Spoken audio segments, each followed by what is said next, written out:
எல்லாத்துக்கும் கனி நல்லா விளையாடுறாங்க, சபரி நல்லா விளையாடுறாங்க. அதுக்கப்புறம் பார்த்தீங்கன்னா வந்து பாரு நெகட்டிவா இருந்தாலும் பாரு நல்லா விளையாடுறாங்க. Because Bigg Boss at last negative ஒரு பாசிட்டிவ் வந்து வெளியே வந்து அவங்க ஜேர்னியை கொண்டு போற விஷயம் தான் எப்பவுமே நான் நினைப்பேன். இட்ஸ் கேம் ஷோ அவங்க போயிருக்காங்க. இதுல வந்து லைக் வந்து நீங்க சொல்ற தப்பான விஷயம். Sorry to interrupt.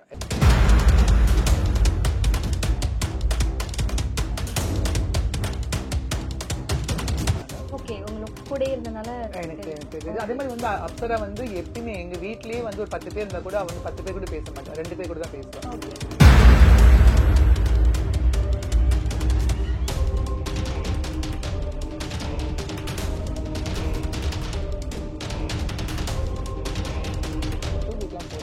சீக்கிரமா கடை ஓப்பன் பண்ணிட்டு பிடிச்ச ட்ரெஸ் நீங்க மட்டும் தான் யாரும் எடுத்துருக்கோம். எனக்கு வந்து லைக் வந்து இந்த ட்ரெஸ்ஸஸ் எல்லாம் வந்து வேஸ்டா போகாம நாளைக்கு ஒன்றும் போட்டு யூஸ் பண்ணணும் ஆசை.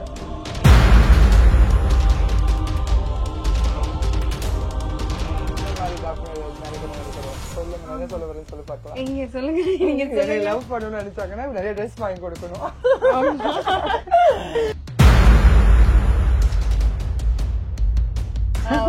பொறுப்புலதான் நான் ஆம்பளை, ஆனா வந்துட்டு என்னதான் டிரான்ஸ்ஜெண்டர் அவங்களோட மனசு பொண்ணுங்களோட பெருசுங்க.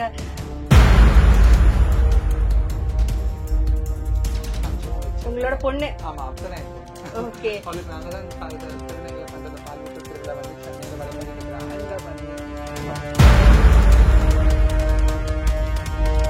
அவங்க 17 வயசுல பண்ணிட்டாங்க. இல்ல அவங்க பண்ணது ரீசன்ல சர்ஜரி பண்ணாங்க. அவங்க 5 இயர்ஸ் வெயிட் பண்ணிட்டு இருந்தாங்க டிரான்ஸ்ஃபர்மேஷனுக்காக.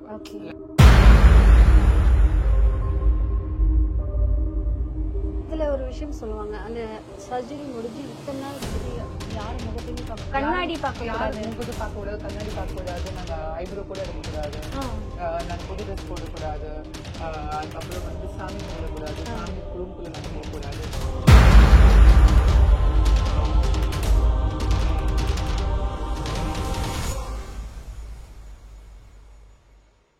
சோ வந்துட்டு பொண்ணுங்களுக்கு ட்ரெஸ்னா ரொம்ப பிடிக்கும்னு எனக்கு தெரியும்.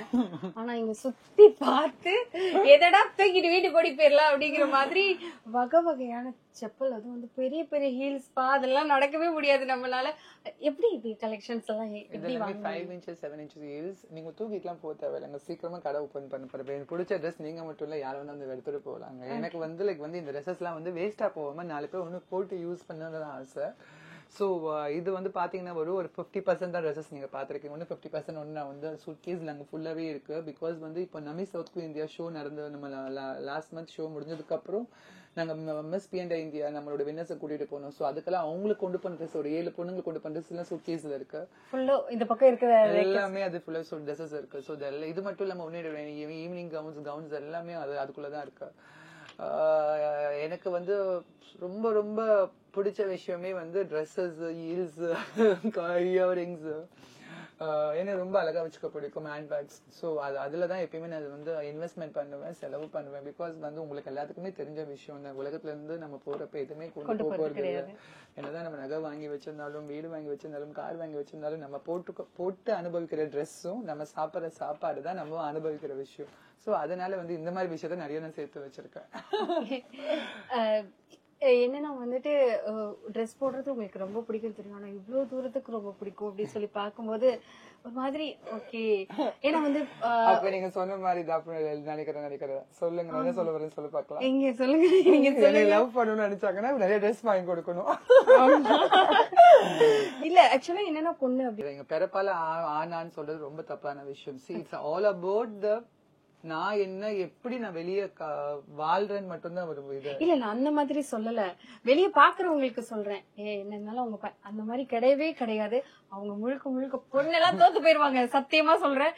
சோ நிஜமா என்னால வந்துட்டு ஒரு வியப்புல இருந்து வெளியே வரவே இல்லை. நான் உள்ள நுழைஞ்சதுல இருந்தே யோசிக்கிறேன். ஒரு சின்ன விஷயம் வாங்கினாலே வந்துட்டு யோசிப்பாங்க, வாங்கலாமா வாங்க வேணாமான்னு.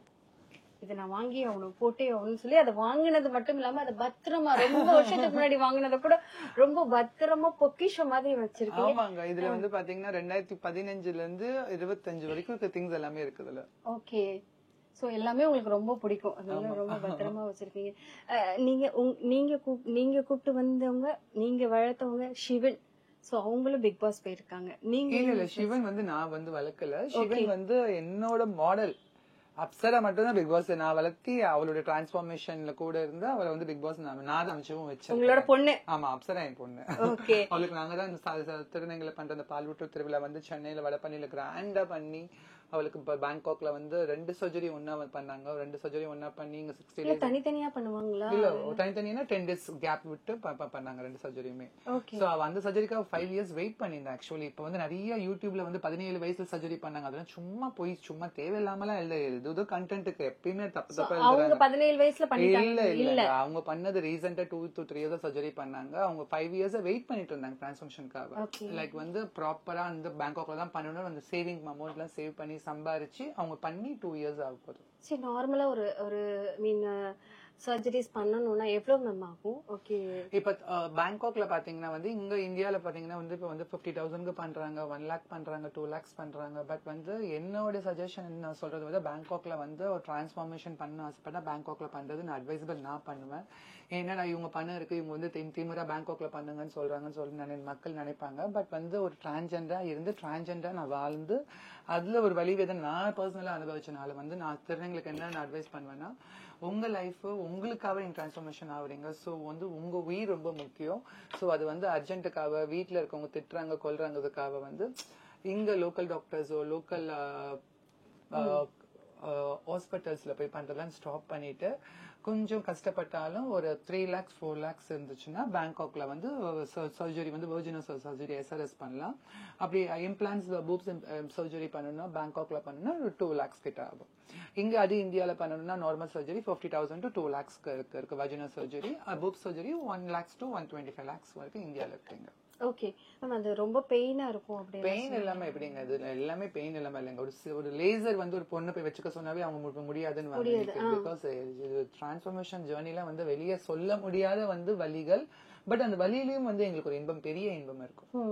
எத்தனை நாள் மேம் ஆகும்? அதுல இருந்து அப்ராக்சிமேட்டா கண்டிப்பா ஒரு 40 days வந்து டைம் பீரியட். பட் வந்து எப்படி இருந்தாலும் உள்ரணம்லாம் ஆகிறதுக்கு வந்து ஒரு 6 months கண்டிப்பா ஆகும். ஓகே, சோ அந்த டைம்ல ரொம்ப பத்திரமா பாத்துக்கணும். என்ன சொல்லுவாங்கன்னா, ஒரு குழந்தை பெத்துக்கிறதுக்கும் இந்த ஆபரேஷன் சர்ஜரி 10 குழந்தை பெற்று சமம் சொல்லுவாங்க. சோ அவ்வளவு தூரத்துக்கு பெயின் இருக்கும்போது அவ்வளவு பத்திரமா பாத்துக்கணும். சில பேரை வீட்லயும் சேர்த்துக்க மாட்டாங்க. வீட்டுல வந்து அதனால டிரான்ஜெண்டர்ஸ் கூட இருக்கிறவங்க டிரான்ஜெண்டர்ஸ் கூட வாழ்றாங்கன்னா அந்த சர்ஜரி டைம்ல வந்து அவங்கள வந்து பாத்துக்கிறவங்களை வந்து விட்டுட்டு வந்து மனசளவில் விட்டுட்டு யாருனாலும் போகவும் முடியாது. ஏன்னா வந்து ஒரு பாத்ரூம் கூட போக முடியாது. யூரின் பேக் தான் போட்டிருக்கணும் 14 days 21 days யூரின் பேக் தான் போட்டிருக்கணும். 1 week மோஷனே போக முடியாது. அதுக்கப்புறம் வந்து நிறைய ப்ரொசீஜர்ஸ் இருக்கு. பிகாஸ் வந்து ஒவ்வொரு சர்ஜரிக்கு ஒவ்வொரு விதமான வந்து புண்ணு ஆத்துற விதங்கள் இருக்கு. ஸோ அது டிபெண்ட் அப்பான் தி சர்ஜரி பண்ற விதம். அதே மாதிரி வந்து டிபெண்ட் அப்பான் தி என்ன சொல்ல வருது அவங்களுடைய உடம்பும் லைக் வந்து அடாப்ட் ஆகிறதுக்கு மெடிசன்ஸ் கொடுப்பாங்க. சம்டைம்ஸ் சுடுதண்ணில குளிப்பாட்டிட்டே இருப்பாங்க. சுடுதண்ணில குளிப்பாட்டுவாங்க. சம்டைம்ஸ் வந்து அந்த what to say dildo practice எல்லாம் இருக்கும். சோ இட்ஸ் லைக் எல்லாமே பெயின் தான். பெயின் இல்லாம எதுவுமே இருக்காது. நம்ம சுடுதண்ணி வச்சு அப்படியே அது மேல ஊத்துவாங்க. பிகாஸ் வந்து அப்பதான் வந்து அந்த உள்ள வந்து பிளட் கிளாட் ஆயிருக்கும். பிளட் கிளாட் எல்லாம் வெளியே வரும். அப்பதான் வந்து இடுப்புல வந்து அனஸ்தீசியா இன்ஜெக்ஷன்ஸ் போட்டிருப்பாங்க. இப்ப நார்மலா வந்து மயக்க மருந்து கொடுக்குறாங்க. அப்பெல்லாம் வந்து இடுப்புல ஸ்பைனல் கார்டு தான் எப்படி பொண்களுக்கு வந்து குழந்தை இடுப்புல போடுறாங்களோ அதே மாதிரிதான் ஒரு டிரான்ஜெண்டர்ஸ்க்கும் இடுப்பு கீழே மறுத்து போறதுக்கு அங்க இன்ஜெக்ஷன் போடுவாங்க. சோ அந்த வழியெல்லாம் போறதுக்கு சுடு தண்ணி ஊத்துவாங்க. நல்ல காய வச்சு ஊத்துவாங்க. அதுல ஒரு விஷயம் சொல்லுவாங்க, அந்த சர்ஜரி முடிஞ்சு இத்தனை நாள் வந்துட்டு யாரு முகத்தையுமே பார்க்க கண்ணாடி பார்க்க கூடாது, முகத்தை பார்க்க கூடாது, கண்ணாடி பார்க்க கூடாது, நாங்க ஐப்ரோ கூட எடுக்க கூடாது, நாங்க புது ட்ரெஸ் போடக்கூடாது, அதுக்கப்புறம் வந்து சாமி கும்பிடக்கூடாது, சாமி ரூமுக்குள்ள நாங்க போக கூடாது. சடங்கு மாதிரிதான், திட்ட சடங்கு. ஒரு பொண்ணு வந்து வயசுக்கு வந்தப்ப அவங்கள வந்து 30 சுத்துவாங்கல்ல, சோ அந்த மாதிரிதான் இருக்கும். ஓகே, சோ அதுக்கப்புறம் ஒரு கண்ணாடி கொடுத்து பார்த்தா ரொம்ப அழகா தெரியும். 40 நாள் பால் ஊத்தி முடிச்சதுக்கு அப்புறம் சாமி எல்லாம் கும்பிட்டதுக்கு அப்புறம் கண்ணாடி கொடுத்து அவங்க மூஞ்சி காட்ட சொல்லுவாங்க. பிகாஸ் அதுக்கு முன்னாடி வாழ்ந்த வாழ்க்கை வேற, அப்ப அதுக்கப்புறம் வாழப்போற வாழ்க்கை வேற. அந்த வாழ்க்கைய வந்து மூஞ்சி எல்லாம் சேஞ்சஸ் தெரியுமா? ஆமா, கண்டிப்பா. அது கண்டிப்பா. நீங்க நிறைய பேர் வந்து நம்ப மாட்டாங்க. லைக் வந்து இப்ப நிறைய சோசியல் மீடியால வந்து நிறைய திருநங்கைகள் வந்து பிஃபோர் ஆஃப்டர் போட்டோஸ் வீடியோஸ் எல்லாம் பாக்குறப்ப காரணம் வந்து பாத்தீங்கன்னா அவங்க சர்ஜரி பண்ணிருப்பாங்க. That's main thing. சர்ஜரி பண்ணோடனே அவங்களுடைய மேல் ஹார்மோன்ஸ் எல்லாமே வந்து போயிட்டு ஃபீமேல் ஹார்மோன்ஸ் ஜென்ரேட் ஆனதுக்கு அப்புறம் ஈஸ்ட்ரோஜன் லெவல் ஜாஸ்தி ஆனதுக்கு அப்புறம் உங்களுடைய பாடி ஃபுல்லா சேஞ்ச் ஆயிடும். ஓகே. அந்த நம்மளோட ஐ மீன் அவங்க நார்மலாவே வந்துட்டு பேசும்போது அந்த மாதிரி ஒரு ரொம்ப அழகா தெரியும். இந்த சர்ஜரி முடிஞ்சதுக்கு அப்புறம் பார்த்தா ரொம்ப ரொம்ப அழகா தெரியும். அதுக்கும் வந்துட்டு அந்த ஒரு கடவுள் வந்து உங்களுக்குன்னு ஒரு காட் இருப்பாங்க. அந்த காட தான் பார்க்கணும். சந்தோஷி மாதா. சந்தோஷி அவங்கள பத்தி கொஞ்சம் சொல்லுங்க. சந்தோஷி மாதா பாத்தீங்கன்னா வந்து குஜராத்ல இருக்காங்க. மாதா ரொம்ப ரொம்ப பவர்ஃபுல். டிரான்ஜெண்டர்ஸ் எல்லாமே வந்து டியூஸ்டே அன்னைக்கு விரதம் இருப்பாங்க மாதாக்கு. ஏன்னா இப்ப புதுசா சர்ஜரி பண்ண ஆசைப்பட்டாங்கன்னா டியூஸ்டேஸ் எல்லாம் வந்து விரதம் இருந்து மாதாக்கு வந்து நல்ல ஒரு பால்குவா வச்சு சாமி கும்பிட்டு அந்த அரிசியில பொரி வேர்க்கலை அதுக்கப்புறம் பால்கோவா மாதாக்கு பிடிச்ச மல்லிப்பூலாம் வச்சு சாமி கும்பிட்டு ஒரு ஒரு 7 வாரம் பூ போட சொல்லுவாங்க, வேண்டிக்க சொல்லுவாங்க. அதே மாதிரி கண்டிப்பா அந்த அம்மா நடத்தி கொடுப்பாங்க. அதே மாதிரி ஒவ்வொரு விஷயமும் டிரான்ஜெண்டர்ஸ் வந்து அந்த மாதாவை கும்பிடாம இருக்காது. எங்க வீட்டுல எல்லாம் பாத்தீங்கன்னா சாமி ரூம் நடுவுலயே அந்த மாதா பெரிய போட்டோ தான் இருக்கும். சோ நான் வந்து இயர்லி ஒன்ஸ் வந்து சந்தோஷி மாதா டெம்பிளுக்கு வந்து குரு பௌர்ணமி மாதிரி இப்ப நான் போயிட்டு வந்துட்டு இருக்கேன் குஜராத்ல. நம்ம தமிழ்நாட்டுல வந்து அந்த மாதிரி கோவில்கள் வந்து சின்ன சின்னதா இருக்கு. பட் குஜராத்ல தான் ப்ராப்பரான கோவில் இருக்கு. சந்தோஷி மாதா வந்து பாத்தீங்கன்னா வந்து தெரியாத திருநங்கள் வந்து இந்தியா தமிழ் திருநங்கள் இருக்க முடியாது. சோ எல்லாருமே அந்த கடவுள் தான். அந்த மாதாவே ரொம்ப அழகா இருப்பாங்க அப்படிங்கறத சொல்லுவாங்க. சோ அதனாலதான் நீங்க எல்லாருமே அழகா இருக்கீங்க அப்படிங்கறதவே சொல்லுவாங்க. அது உண்மைதானா? ஆமா, அந்த மாதா கொடுக்க அழகு தானே எங்களுக்கு. ஓகே. அதான் அந்த உடம்புல இருக்க இந்த ஹேர்ஸ் எல்லாம் கூட வந்துட்டு அந்த சர்ஜரி முடிஞ்சு அந்த பால் கொடுக்கிற ஃபங்க்ஷனுக்கு முன்னாடி எல்லாமே உதிர்ந்துரும். சோ அந்த கடவுளை மட்டும் தான் ப்ரே பண்ணிட்டு இருப்பாங்க அப்படிங்கிற மாதிரி வந்து ஆக்சுவலி வந்து 1 இயர் டைம்க்குள்ள வந்து அவங்களுடைய இன்னர் growth இருக்க ஹேர்ஸ் எல்லாமே கம்மியாகும். அவங்களுடைய பாடியில இருக்க அந்த மஸ்குலா இருக்க எல்லா மசில்ஸ் எல்லாமே பிரேக் ஆயிட்டு உடஞ்சு உடம்புலாம் வந்து கொலன்னு பொண்ணுங்க மாதிரி தலை இருக்கும். அதே மாதிரி வந்து பாத்தீங்கன்னா வந்து அவங்களுக்கு ஃபீல் பண்ணுவாங்க லைக் அவங்களுடைய என்டையர் பாடி வந்து ஸ்ட்ரக்சரே மாறி இருக்கும். நிறைய சேஞ்சஸ் தெரியும். சோ பிக் பாஸ்க்கு நீங்க போனப்பையும் இப்போ உங்க பொண்ணு அப்சரா போயிருக்குது, என்னென்ன சேஞ்சஸ் இருக்குன்னு நினைக்கிறீங்க? பிக் பாஸ் தான் சேஞ்சஸ் பாத்தீங்கன்னா கேம்ல இருக்க அந்த ரூல்ஸ் அண்ட் ரெகுலேஷன்ஸ் கேம்ஸ் வந்து நிறைய விஷயத்துல மாத்திருக்காங்க. ஹோஸ்ட் மாத்திருக்காங்க. ஸோ என்னோட கண்மணி பிக் பாஸ் அது வாய்ஸ் அப்படிதான் இருக்கு. இட்ஸ் லைக் வந்து உங்களுக்கு தெரிஞ்சிருக்கு பிக் பாஸ் வந்து லைக் வந்து ரொம்ப சூப்பரான ஷோ. அது உண்மையாவே ரொம்ப கிளவரா இருக்கவங்க தான் விளையாட முடியும். ரொம்ப அது ரொம்ப பொறுமை வேணும், ரொம்ப வந்து திறமை வேணும் விளையாடுறதுக்கு. இப்ப யார் நல்லா விளையாடுறான்னு நினைக்கிறீங்க உள்ள? எல்லாத்துக்கும் தெரிஞ்ச கனி நல்லா விளையாடுறாங்க, சபரி நல்லா விளையாடுறாங்க. அப்புறம் பாத்தீங்கன்னா வந்து பாரு நெகட்டிவா இருந்தாலும் பாரு நல்லா விளையாடுறாங்க. Because Bigg Boss at last negative ஒரு பாசிட்டிவ் வந்து வெளியே வந்து அவங்க ஜேர்னியை கொண்டு போறது விஷயம் தான் எப்பவுமே நான் நினைப்பேன். இட்ஸ் கேம் ஷோ அவங்க போயிருக்காங்க. ஸோ அது வந்து மக்களுக்கு என்டர்டைன்மெண்ட் கொண்டு போகணும், அவங்கள பார்த்து பேசணும், பார்க்கணும், வெளியே என்ன பண்றாங்க தெரிஞ்சுக்கணும். It's game show all at last. So அவங்க 3 பேர் நல்லா விளையாண்டுருக்காங்க. ஒன்னும் அப்சரா விளையாட இப்பதான் ஆரம்பிச்சிருக்கா. பிகாஸ் அப்சராக்கு வந்து கொஞ்சம் அடாப்ட் ஆன டைம் கொஞ்சம் தேவைப்படுச்சு நான் நினைக்கிறேன். பர்சனலா ஃபீல் பண்றேன் நான். ஓகே, உங்களுக்கு கூட இருந்தனால எனக்கு தெரியுது. அதே மாதிரி வந்து அப்சரா வந்து எப்பயுமே எங்க வீட்லயே வந்து ஒரு 10 பேர் இருந்தா கூட வந்து 10 பேர் கூட பேச மாட்டா, 2 பேர் கூட தான் பேசுவா. சோ ரொம்ப வந்து அவளுக்கு வந்து டைம் எடுத்துப்பாரு கொஞ்சம் பேசி பழகிறதுக்கு. அதுக்கப்புறம் கொஞ்சம் அவ வந்து லைக் வந்து எப்பயுமே வந்து ரொம்ப சாஃப்ட் கேரக்டர். நீங்க வந்து என்ன போல்டுன்றீங்க, அப்சரா கிட்ட பேசுங்க கொஞ்சம் தயவு செஞ்சு 4 வாட்டி சொல்லுங்களேன்னு கேட்பீங்க. ரொம்ப மெதுவா ரொம்ப சாஃப்டா தான் பேசுவா. சோ அதனால வந்து அவ வெளியே தெரியல ஒண்ணு நினைக்கிறேன் நான். அப்சராவுக்கு ஏதாவது சொல்லணும்னா என்ன சொல்லுவீங்க? அப்சரா இது வந்து திருப்பி கிடைக்க போற வாய்ப்பு இல்ல. சோ நல்லா உள்ள கேம் சூப்பரா விளையாட உன்ன நினைச்சு உங்க அம்மாவும் உங்க அண்ணா உங்க ஃபேமிலி உன்னோட கம்யூனிட்டி எல்லாமே ரொம்ப ரொம்ப பெருமைப்படுறோம். இது வரைக்குமே ரொம்ப அழகா ரொம்ப இதா உன்னை காட்டிட்டு இருக்க. சோ இந்த ஜர்னியை ஒன்னும் நீ வந்து ரொம்ப பாசிட்டிவாகவும் ரொம்ப பியூட்டிஃபுல்லாகவும் கொண்டு போகணும்னு நாங்க நம்புறோம். All the best, love you and wish you advance happy Deepavali Apsara.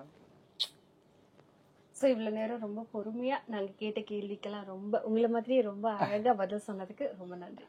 நன்றி, வணக்கம்.